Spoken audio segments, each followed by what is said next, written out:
Elena, my love, if you're hearing this, it means you won the case. Congratulations, my millionaire. I'm sorry for playing the devil, but I had no other choice. The small kitchen of a rundown rented apartment on the outskirts of San Jose was filled with the rich, pungent aroma of sautéed garlic and chorizo sausage. Elena Silva, 42 years old, was stirring a pot of caldo verde soup, the traditional Portuguese kale soup that Mateo had loved the most before the accident happened. The soft bubbling of the soup on the stove seemed to be the only living sound in this suffocatingly silent home. Mateo, the weather is beautiful today. It's 68 degrees Fahrenheit outside, warm and sunny, Elena called softly toward the bedroom, her voice as gentle as if she were soothing a child, even though she knew there would be no answer. She stepped into the room, facing the world that had defined her life for the past 12 years, Mateo Ferreira. The man who had once been a charismatic architect now lay motionless on the bed, his large body weighing 190 pounds, about 86 kilograms, like a heavy mass pressing down on Elena's thin, fragile shoulders. With practiced movements, Elena hooked the straps around her husband's body and pulled the rope of the makeshift pulley system she had installed on the ceiling. The pulley creaked loudly, sounding like the groaning of her own joints in protest. She clenched her teeth, using every ounce of strength from a woman barely over 5 feet tall, about 1.55 meters, to lift her husband so she could change the sheets and clean him. "Come on, just a little more, my love," she whispered, wiping the sweat from her forehead. Neighbors in the Portuguese community called her Saint Silva. They knew she had sold her 2-carat diamond wedding ring, the symbol of their love, in the 3rd year after the accident. By the 7th year, the inherited house from her grandmother on the Monterey coast had also been sold to pay the mounting medical bills. She had traded her youth and her entire inheritance for her husband's fragile, lingering life. Then a miracle happened. A new experimental neurology program at Stanford Medical Center selected Mateo as a candidate. The chance of success was only 1%, but Elena signed the consent form with trembling hands. And God smiled, or at least that was what Elena believed. On an April morning, Mateo's indexed finger moved. 1 week later, he opened his eyes, his gaze focused, consciousness restored. The American medical community was stunned. The San Jose Mercury News ran a front-page headline, "Man awakens after 12-year coma, a miracle of love." The next 6 months were a mix of hell and heaven. Mateo was transferred to a secluded rehabilitation center for intensive training. Elena was not allowed to visit frequently to avoid causing emotional distraction for the patient. All she could do was send containers of caldo verde soup and handwritten letters through the reception desk, her heart overflowing with hope for the day they would reunite. On the day Mateo was discharged, Elena spent the last of her meager savings to buy a new blue dress, his favorite color. She cleaned the apartment until it sparkled, set the dining table with candles and fresh flowers. The door opened. Mateo walked in. He leaned on an oak cane, his steps still slightly unsteady, but his posture was straight, radiating the arrogance of the architect he once was. "Mateo!" Elena rushed toward him, arms wide open, tears streaming down her face. But Mateo did not embrace her. He stepped back, avoiding his wife's touch as if she were a source of infection. His eyes, the eyes Elena had prayed over for thousands of nights to see light return, were now icy, dry, and empty. Mateo walked past her and sat at the head of the dining table. He did not look at the steaming pot of caldo verde. Instead, he pulled a yellow quart envelope from his jacket pocket and slammed it onto the table. The sound of paper striking wood cracked through the room like a gunshot in the middle of a celebration. "Sit down, Elena," Mateo said, his voice low and dull, unfamiliar. Trembling, Elena sat down, her hands still clutching the hem of her new dress. What What is this? Divorce papers, Mateo said curtly, staring straight at her without blinking. Attorney Sterling has finalized everything. You just need to sign. The space around her seemed to shatter. Elena felt her ears ring. Why? Mateo, I waited for you for 12 years. I sold everything. Mateo cut her off, his voice cruel like a blade slicing through flesh. That's the problem, Elena. For 12 years I lived like a corpse in a room reeking of disinfectant and your sweat. When I look at you, I don't see love. I see the helplessness. I see the bedpan. I see the darkest days of my life. He stood up, adjusted the collar of his suit, and looked down at his wife who sat frozen in place. I've just come back from the dead. I want a new life, bright and clean. I need a woman worthy of my second life, not an aging nurse who constantly reminds me that I was once a cripple. You do not belong in my future. He turned his back and walked away, leaving Elena there numb beside the pot of caldo verde soup that was slowly growing cold.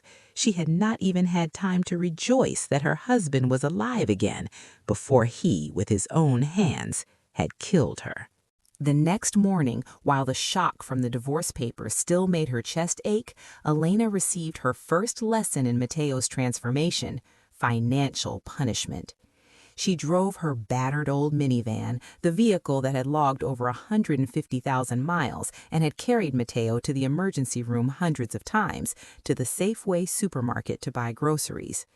When she swiped her card to pay for a pack of pasta and a few eggs, the machine beeped, "Transaction declined." Elena tried again. Declined. Panicking, she called Wells Fargo. The customer service representative's voice was cold as she informed her, "The primary account holder, Mr. Mateo Ferreira, visited our branch this morning. He has revoked your power of attorney and frozen all secondary cards. Your current balance is $0." Elena stood frozen in the checkout line, her face burning with humiliation, forced to leave the groceries behind and rush back to her car. When she returned to the rented apartment, the real nightmare began. The landlord, Mr. Henderson, was waiting with an apologetic expression. He handed her a thick envelope. "I'm sorry, Elena," he said, avoiding his eyes. "Mateo's lawyer contacted me this morning. The lease is under his name. He's unilaterally terminated the contract and requested to reclaim the apartment, to sell it or do something else. I'm not sure. Under California law, you have 3 days to move out." Elena opened the envelope. Inside was a stack of worn $20 bills totaling exactly $2,000 USD, along with a small note written in Mateo's shaky yet decisive handwriting: "Relocation assistance. Do not contact me again." $2,000 in San Jose, where even a shabby room could cost $1,500 USD a month, was nothing but an insult. Mateo had not only abandoned her, he was cutting off her means of survival, throwing her onto the street like an expired item. 3 days later, Elena dragged her worn suitcase out of the apartment. She had nowhere to go. Hotels were too expensive, and friends had gradually drifted away during the 12 years she devoted herself solely to caring for her husband. In despair, she drove to Little Portugal. That night, Saint Silva, the wife who had sacrificed her entire youth, spread a thin blanket and curled up on a hard wooden bench inside Five Wounds Church, Igreja das Cinco Chagas. The flickering light from a candle beneath the statue of Our Lady of Fatima was the only thing that warmed her in the cold night, as she began to realize that the man she had loved most had now become her most terrifying enemy. The next morning, while Elena was helping the nuns in the church's soup kitchen in exchange for breakfast, the old wall-mounted television suddenly aired a breaking entertainment news segment. The headline scrolling across the red banner blazed, "Mateo's Miracle and the Mysterious Beauty in Beverly Hills." Elena froze, dropping the soup ladle from her hand. On the screen was Mateo, the husband she had helped lift to the toilet just days ago, now striding confidently along the luxurious Rodeo Drive in Los Angeles. He was wearing a custom-tailored Italian suit, looking polished and charming as if he had never spent 12 years confined to a bed. But what shattered Elena's heart was the woman walking beside him. It was Isabella, a stunning Latina woman of about 24, with honey-brown skin and lively, voluminous pearls brimming with youth. She clung tightly to Mateo's arm, smiling radiantly at the paparazzi cameras. The peak of the bitterness came when the camera caught Mateo leading Isabella into a Chanel boutique. Without hesitation, he swiped his card to buy her a handbag worth $5,000 USD. The number flashed across the screen like a slap across Elena's face. $5,000, an amount equal to 4 months of frugal living expenses for her and Mateo combined.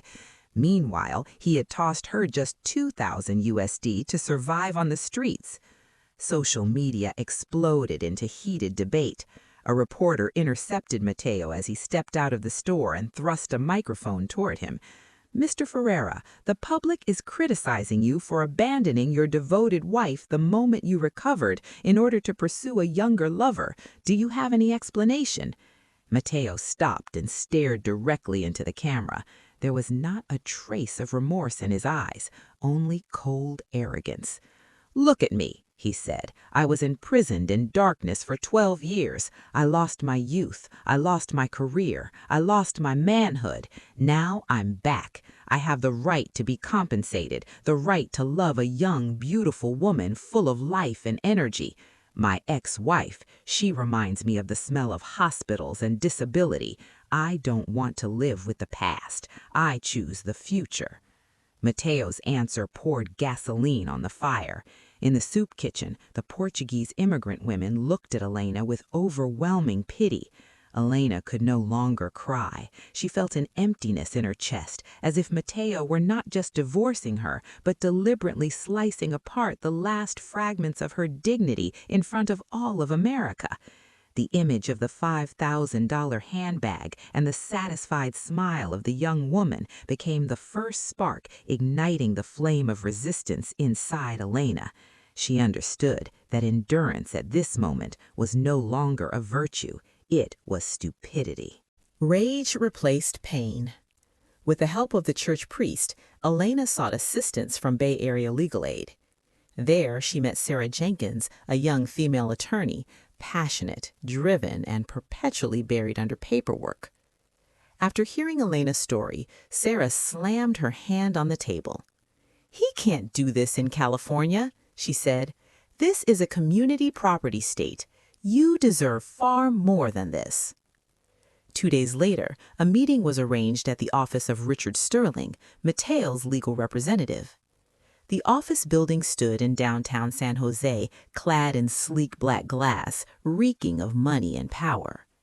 Elena walked in wearing her old coat, the shoulders worn thin, feeling small against the genuine leather sofa and the sweeping view of Silicon Valley.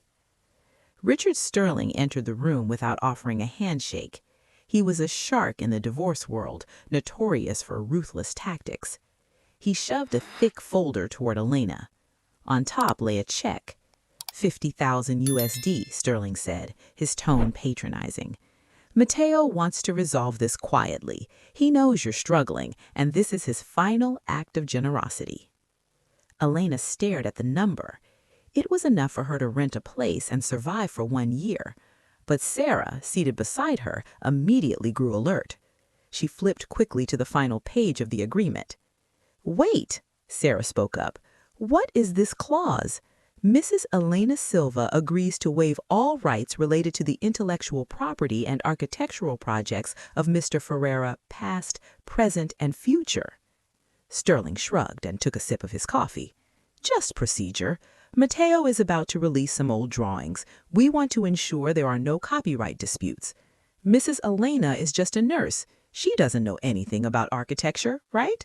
Sign here, take the 50 grand, and proceed with a no-fault divorce. Quick and clean." Sterling's words struck Elena like a bolt of lightning. Old drawings? She remembered countless sleepless nights when Mateo lay paralyzed, mumbling ideas, while she herself held the computer mouse, drawing every line, adjusting every technical parameter according to his instructions for 12 long years. "No," Elena said, her voice trembling but resolute. She pushed the 50,000 USD check back toward Sterling. "Are you crazy?" Sterling narrowed his eyes, his smile vanishing.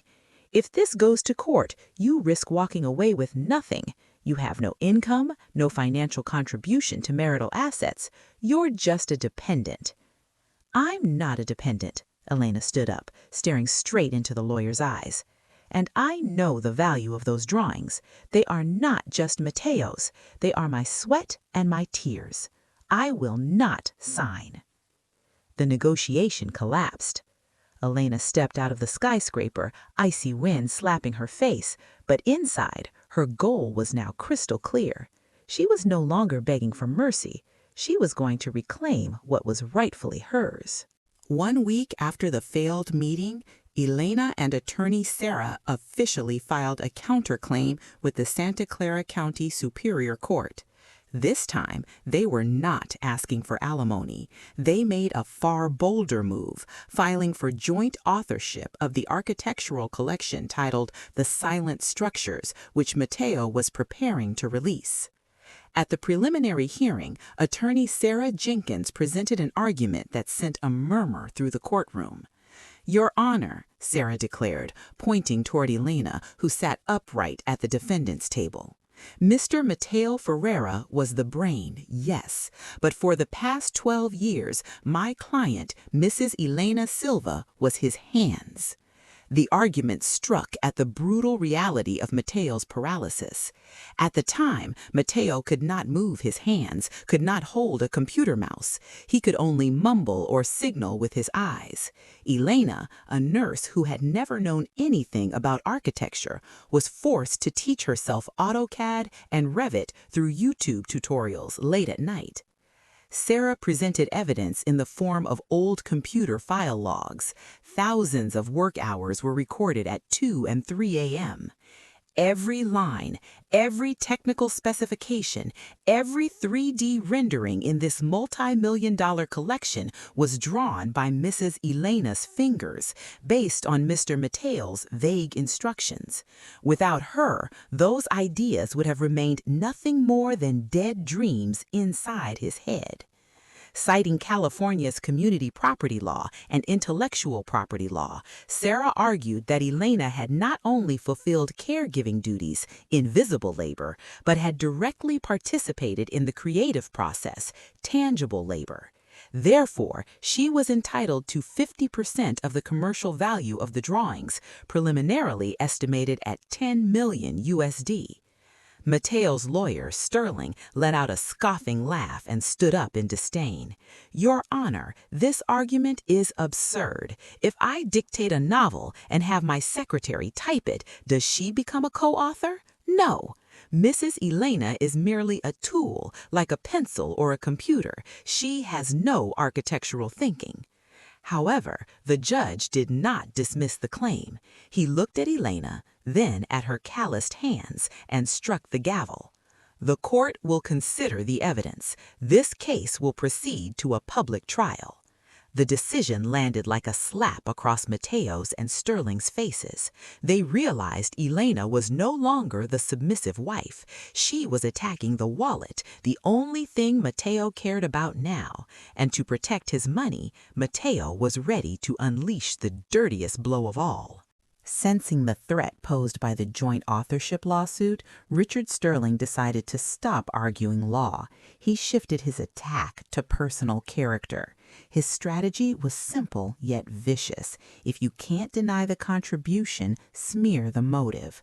2 days after the preliminary hearing, Mateo appeared in an exclusive primetime interview on a national television network. He was not in a wheelchair. He sat on a sofa, hands trembling as he clutched a tissue, performing the role of a victim who had just escaped hell. People call her a feint, Mateo said, his voice choking, eyes glistening with tears. But no one knows what happened behind closed doors. I could have recovered sooner, years earlier, but Elena didn't want that. The host was stunned. What do you mean? She suffers from Munchausen by proxy syndrome. Mateo dropped the public opinion bomb. She enjoyed being praised by society as the self-sacrificing wife.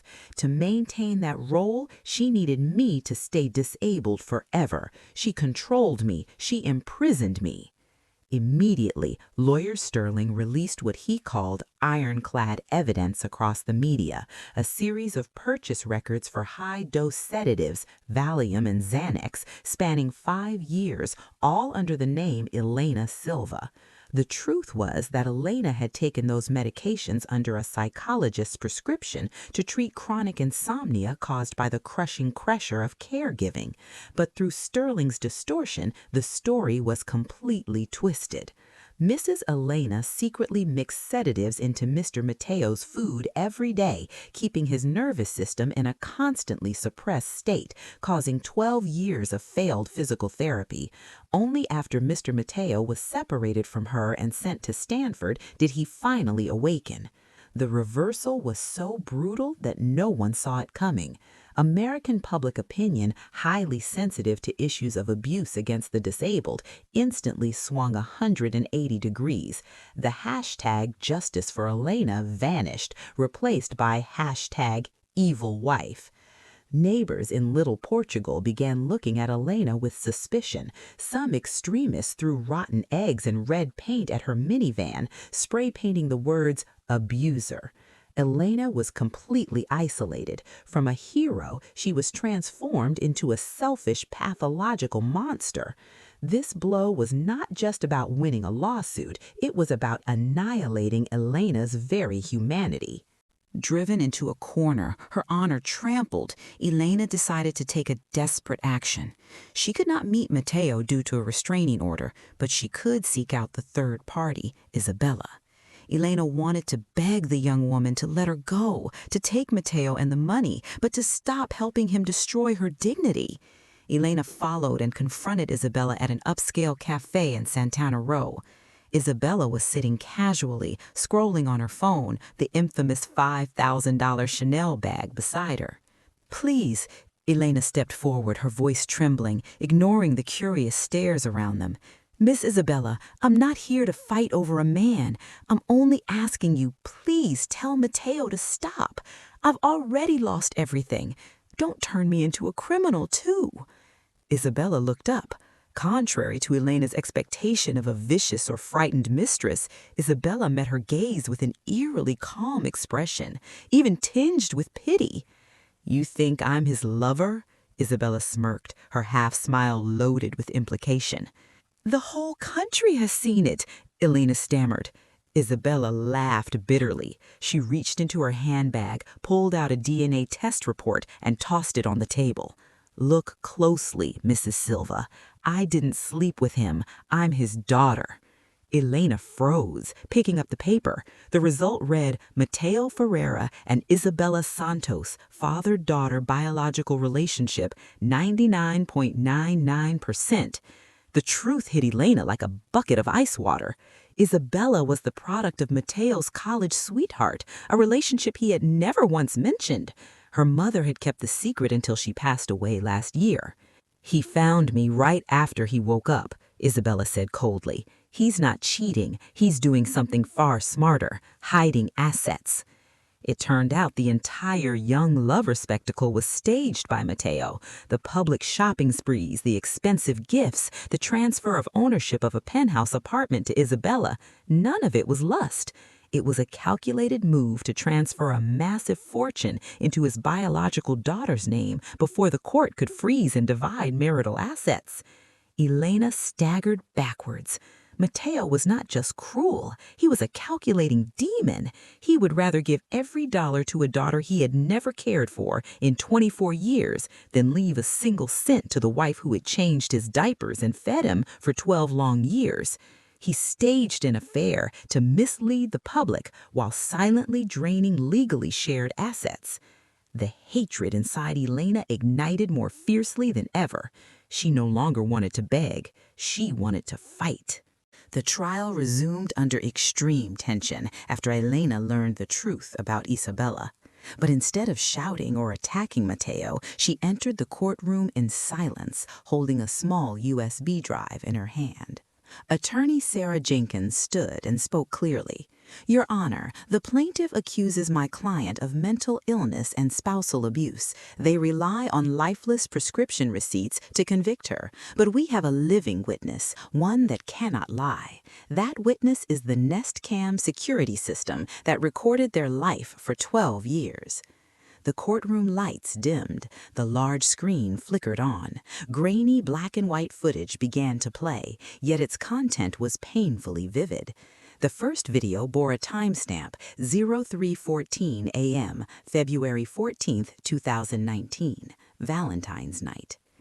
In the footage, Elena was slumped asleep at her desk beside the hospital bed, utterly exhausted. Mateo's muffled sounds echoed. Elena jolted awake instantly, like a conditioned reflex. She did not snap or complain. She gently moved to his side and wiped the sweat from his forehead. "What is it, my love? The glass dome idea again? Okay, don't get agitated. I'll redraw it right now."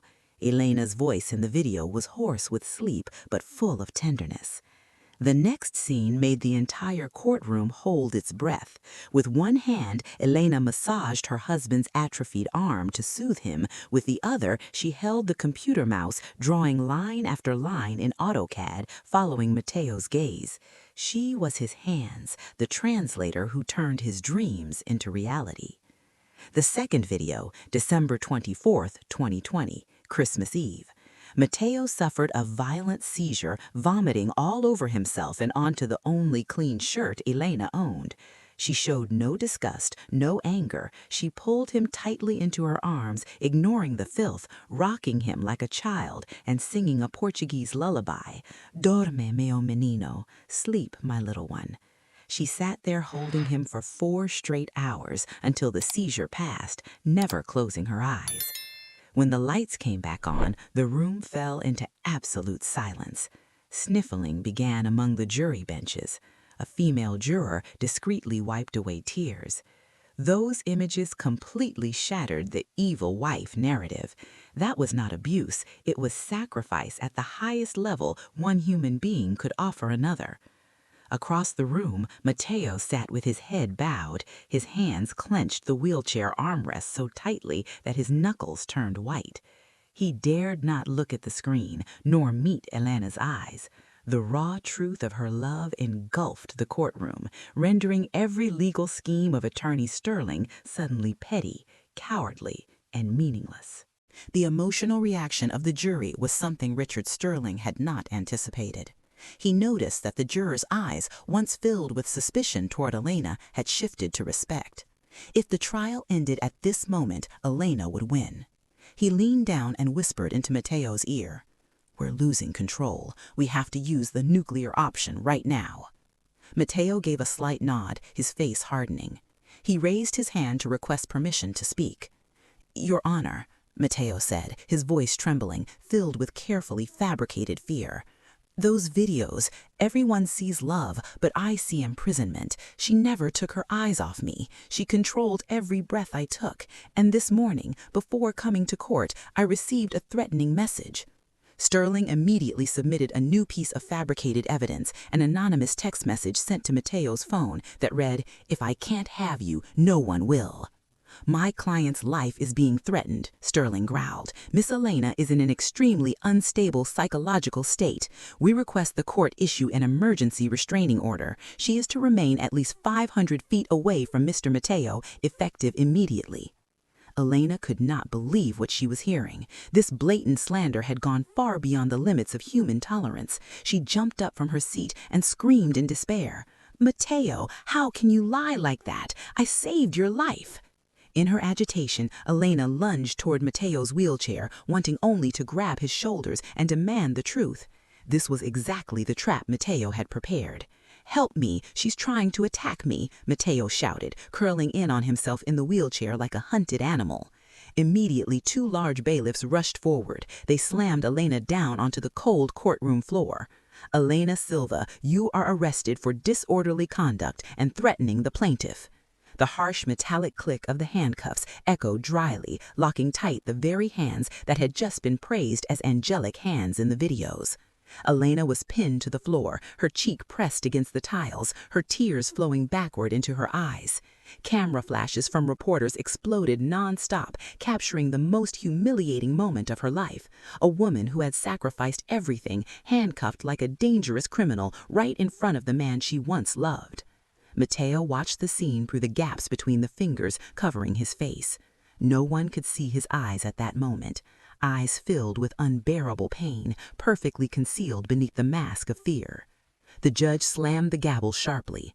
Defendant Elena Silva is remanded into temporary custody. Court is adjourned.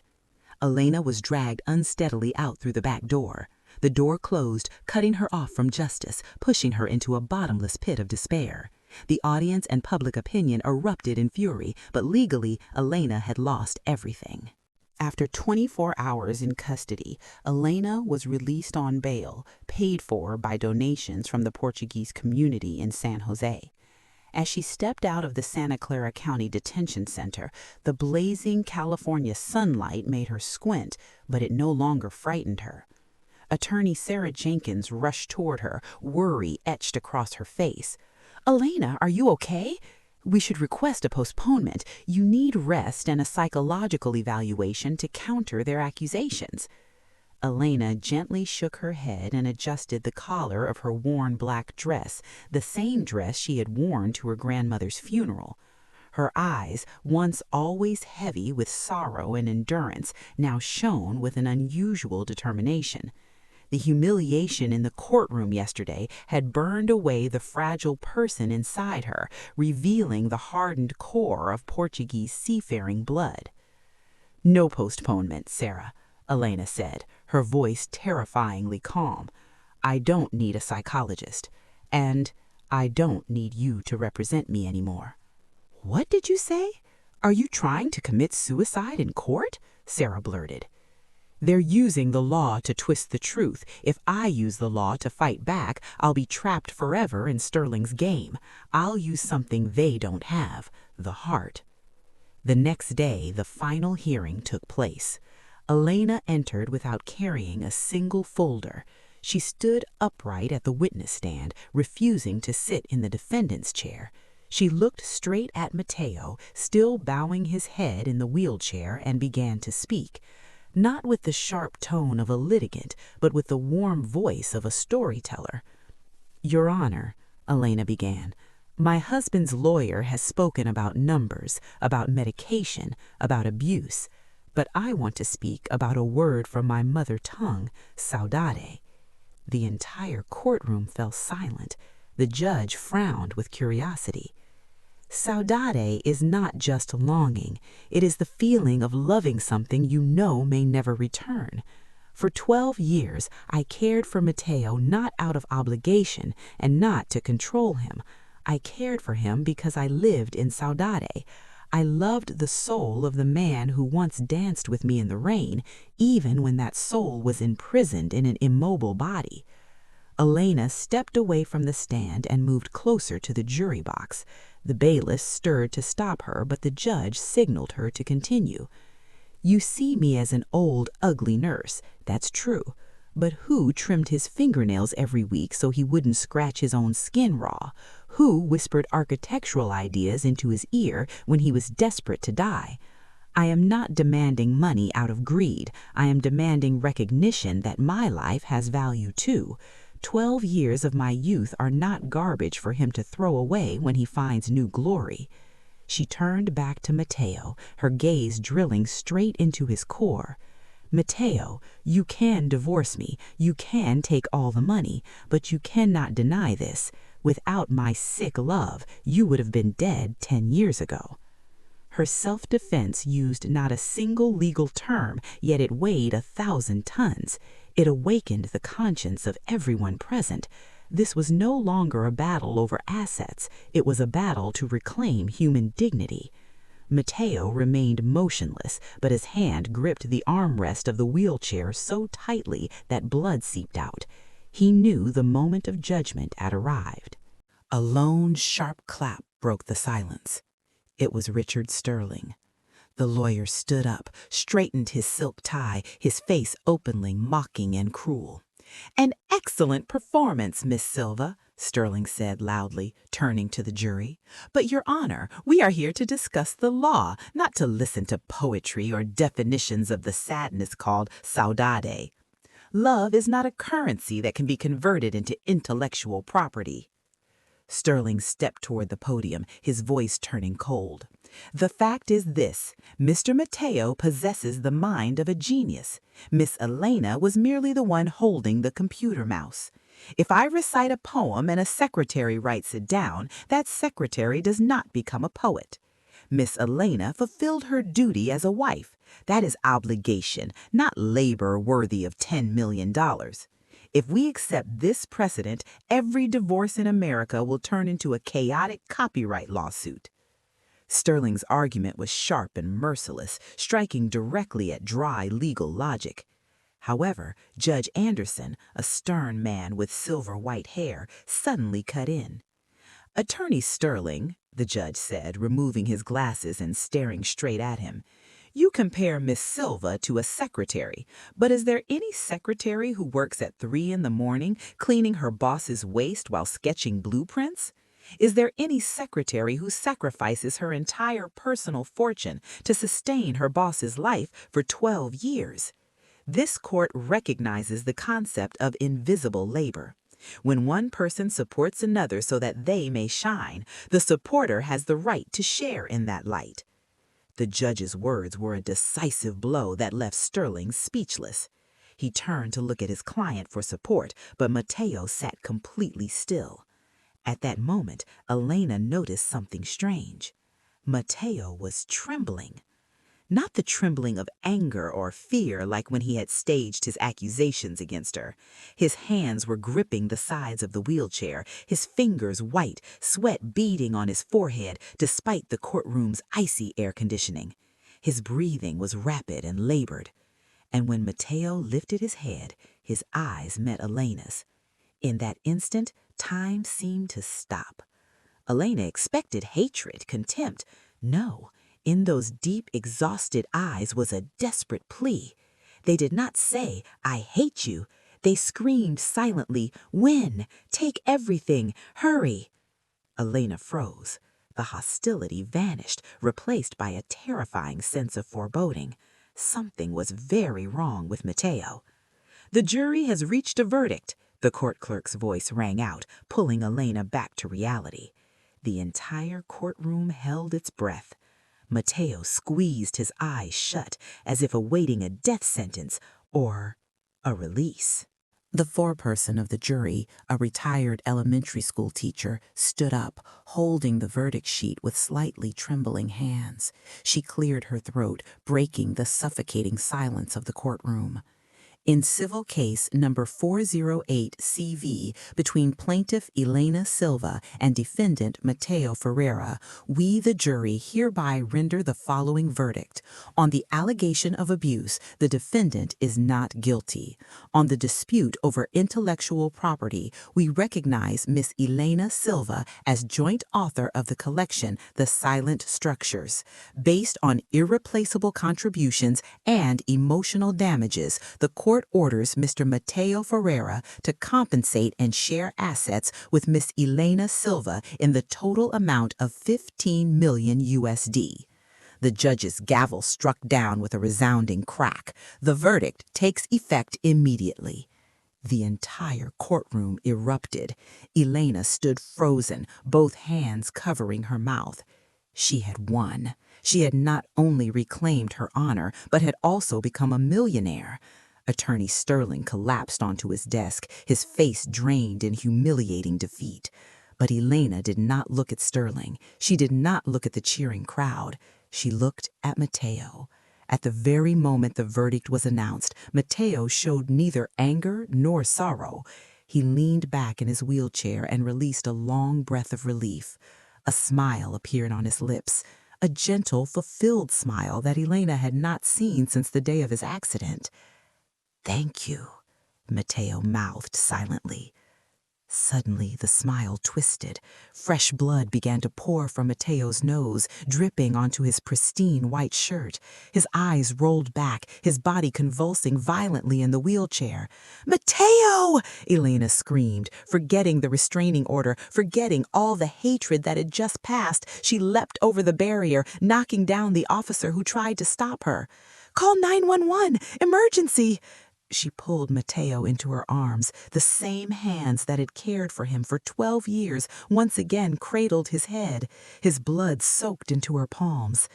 In the midst of the seizure, Mateo gripped Elena's hand tightly. His eyes met hers one last time before sinking into darkness. Eyes holding a terrifying secret he had not yet spoken. Silicon Valley Hospital Intensive Care Unit. The ventilator beeped steadily and coldly. Mateo lay there, covered in tubes, in a deep coma. The door opened. Not doctors, but attorney Richard Sterling and Isabella. But Isabella no longer carried her arrogant, indulgent air. She wore simple clothes, her eyes swollen from crying. Sterling stepped forward. His usual arrogance was gone, replaced with respect mixed with remorse. He handed Elena a thick envelope and a voice recorder. "Miss Silva," Sterling said quietly, "the lawsuit is over, but this is the truth. Mateo made me swear I would only give this to you after he completed his mission." With trembling hands, Elena turned on the recorder. Mateo's voice played, weak but clear, recorded 2 months earlier. "Elena, my love. If you're hearing this, it means you won the case. Congratulations, my millionaire. I'm sorry for playing the devil, but I had no other choice. My brain tumor, glioblastoma, recurred the moment I regained consciousness. The doctor said I was only experiencing a terminal lucidity and that I would die within a few weeks. Elena, the healthcare system of this country is cruel. The experimental treatments over the past 12 years have cost millions of dollars, far beyond any insurance coverage. If I died while still married to you or left you assets through a will, creditors and hospitals would tear everything apart. You would be left with nothing, possibly even saddled with my debt. The only way to transfer clean money to you was to turn you into a judgment creditor of the court. Compensation for damages in labor is the only kind of money they can hardly touch. I had to divorce you. I had to drive you mad, humiliate you, force you to hate me so you would fight for every dollar. I needed the court's seal to certify that the money was earned by you, not a gift from me. Isabella is my daughter. She agreed to play the villain to help her father save his stepmother. Please forgive her. I took 12 years of your youth. This is the only way I could return your freedom and your life to you. Use that money to go back to Portugal. Buy the seaside house you always dreamed of. Live happily, my saint." The recording ended in a coughing fit. The device slipped from Elena's hand. Isabella ran forward and collapsed to her knees at Elena's feet, sobbing. "I'm sorry. He made me do it. He loved you more than anything in the world." Elena looked at Mateo lying on the hospital bed. So the ultimate cruelty had been nothing more than the shell for the greatest sacrifice. He had used his final, fleeting days not to enjoy life, but to plan how to protect her from the harshness of reality. That night, Mateo woke one last time for only a few brief minutes. Elena held his hand tightly and pressed it to her cheek. There were no more tears of anguish, only peace. "I know everything now," she whispered. "You idiot, my foolish architect." Mateo smiled faintly, his breath broken. "Saudade, you are my most beautiful longing." The heart monitor stretched into a single, endless tone. Mateo passed away in the arms of the wife who had saved his soul. 1 year later, in the town of Nazaré, Portugal, Elena stood before a white-walled house with a red-tiled roof, overlooking the vast Atlantic Ocean. The sea wind blew through her hair, now streaked with gray, yet her face radiated serenity. She hung a wooden sign on the front gate, the Mateo and Elena Foundation, supporting families of caregivers. A car pulled up. Isabella stepped out carrying the latest design drawings. Two women, one old, one young, once enemies in the headlines, now embraced each other like mother and daughter. Elena gazed out at the sea and whispered into the wind, "You gave me back my freedom, Mateo, but my heart will remain forever inside the verdict of our love."